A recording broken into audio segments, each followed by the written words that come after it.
सुखी वैवाहिक जीवनासाठी वास्तुनियम. 1.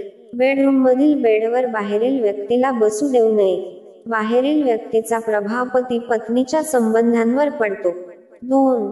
बेडरूमचा दरवाजा घराबाहेर, बागेत किंवा अंगणात उघडत असेल तर पती पत्नीच्या आयुष्यात तिसऱ्या व्यक्तीचा प्रवेश होण्याची शक्यता वाढते.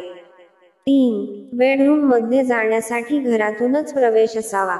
बेडरूमला शक्यतो एकच दरवाजा असावा. बाहेर पडणारा दरवाजा असेल तर तो जास्तीत जास्त वेळ बंद असावा. 4. बेडचे सरळ प्रतिबिंब पडेल असा आरसा बेडरूममध्ये नसावा, अन्यथा पती पत्नीमध्ये दुरावा निर्माण होतो. त्या आरशावर पडदा लावावा.